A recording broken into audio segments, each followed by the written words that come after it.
What's up, you guys? My name is Aubrey and this is my channel, and today I come to y'all with a breaking news morning impromptu video because this morning the Republican lawmakers, the GOP, they announced a counteroffer to the $2 trillion infrastructure plan, the American Jobs Plan, as well as the $2 trillion social infrastructure plan, the American Families Plan.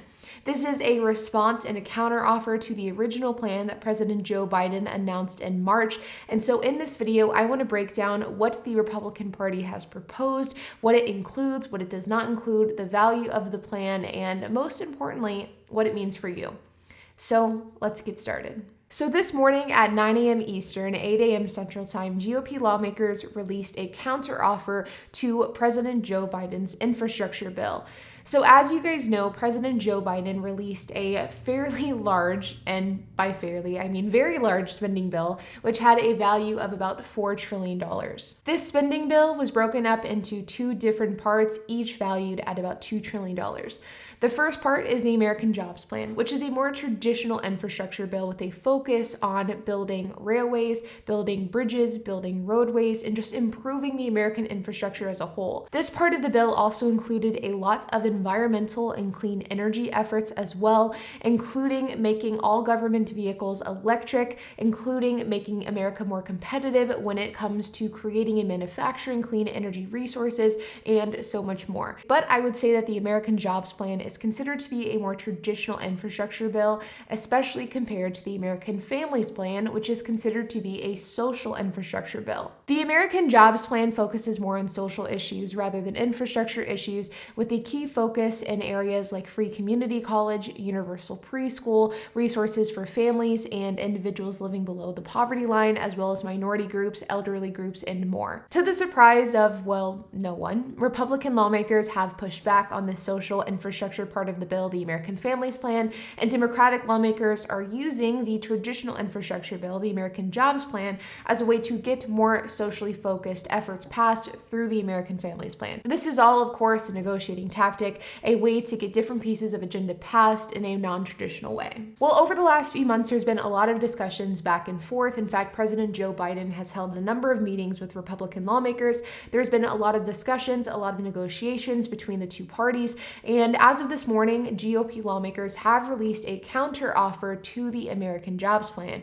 And this is a counteroffer that is valued at $928 billion, which is substantially less than the original plan that was proposed in March. It's also less than the revised plan that President Joe Biden released a few weeks ago. This $928 billion counteroffer is focused on traditional infrastructure in every sense of the word. It does not focus on really anything socially focused at all, so things like universal pre-K, free community college, resources for the elderly, minority groups, and people living below the poverty line. These are all things that are left out of this bill almost entirely. In addition to social issues, this bill also leaves out clean energy issues as well, and really focuses on just really bare bones traditional infrastructure. Included in this bill is $500 billion being allocated to roads, $98 billion being allocated to public transit, $46 billion being allocated to passenger railway systems, and $70 billion being allocated to water infrastructure. In addition to these specific funds being allocated to these specific efforts, there is also spending that is recommended to be sent towards efforts including ports, waterways, airports, broadband activity, and other traditional infrastructure efforts. And though these were considered to be recommended spending, there was not a specific amount of funds that the GOP would like to be allocated to these efforts. It just said that there is recommended spending to these different things. Notably, but not surprisingly, the social issues, the American Families Plan, is not even really addressed in this counteroffer. So there is no plan laid out by the GOP to address things like free community college, like free universal preschool, tax cuts for family, resources for the elderly, and more. So basically, this counteroffer really just addresses the American Jobs Plan. It does not address the American Families Plan, which is the social infrastructure part of the bill. In addition, this counteroffer and Republican lawmakers lawmakers don't really go over specifics on how this bill is going to be paid for, but they do mention the fact that they do not want to touch taxes. They do not want to raise taxes, and that we can find other avenues to pay for this bill other than addressing taxes. Now, this is the general summary of what is included in this bill. Now, I would like to offer the disclaimer that this is breaking news. This was announced at 8 o'clock Central Time and is currently 8:53 Central Time, so it was just released under an hour ago. I have not read the bill firsthand, but I do plan on reading it once it is officially released, and so this is the information that we have as of right now, but it is of course developing. But as of right now, with what we currently know, this is going to be an issue because of the fact that Republican lawmakers have explicitly stated time and time again, and it has been reiterated with this counteroffer, that they do not want to include social issues, clean energy issues into this infrastructure bill.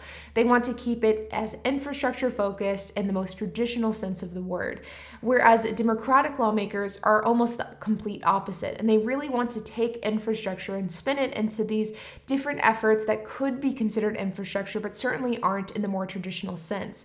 Now, this is going to be an issue when it comes to negotiating. They are going to butt heads a lot. If I was a betting person, I would bet that we have not gotten close to where we will land in the final version of this bill, and I think that it will be interesting to see what happens in the coming weeks. Now, the fact is, President Joe Biden set an unofficial deadline for where he wanted to make progress. He wanted a deal to be close by Memorial Day, which is of course on Monday, coming up in just a few days.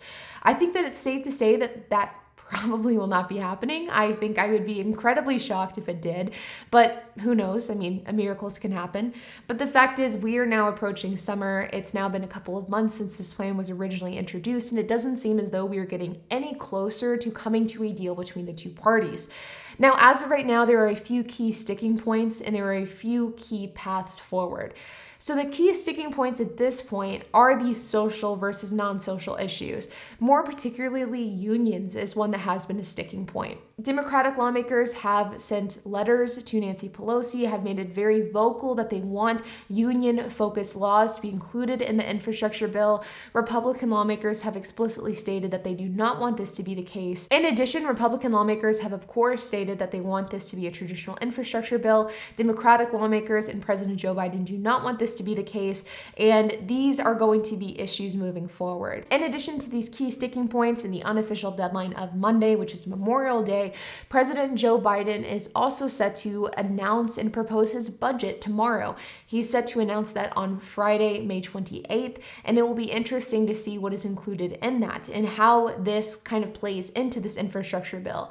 We already know that President Joe Biden is not including a number of his campaign promises in this bill, including student debt forgiveness, which is something that a lot of Democratic lawmakers are very angry and frustrated about. And it will be interesting to see how this spending bill reflects this infrastructure bill and how these things will all play together in one. Now, honestly, this bill, this counter offer, the budget, all of these things are going to come together to really set the tone for the summer. I mean, June is coming up next week, which is crazy to think about. And these will be the focuses of this summer and for the next few months. How we can move forward with this infrastructure bill. Will the American Families Plan be included? How will it be included, if it's included, and so much more. There's a lot of questions that have yet to be asked. There's a lot of questions that come up with this new counter offer, and it will be really interesting to see how it plays out. I think right now the big question with Democratic lawmakers is going to be, can they address this through the process of budget reconciliation? And there's going to be a lot of arguments with this one. There's going to be a lot of arguments on the Democratic side saying that they should. There's, of course, going to be a lot of arguments on the Republican side saying that they can't. And it will just be really, really interesting to see how everything plays out. And so with that being said, you guys, I wanted to make this breaking news update video because of the fact that this was released just about an hour ago, and I do think it's important information to share. I will still have a video come out later this afternoon. That video will be covering the SBA hearing that was held yesterday. So if you're interested in learning about that and learning some very, very interesting idle news that was released, then make sure to subscribe and make sure to hit the notification bell so that you don't miss a single video and that you can watch that one later this afternoon once that drops. But like always, you guys, if you have any questions, comments, if you have anything to add, then make sure to leave a comment down below. And while you guys are at it, make sure to hit the like button, hit that subscribe button, and hit that notification bell. And I will see you guys in the next video.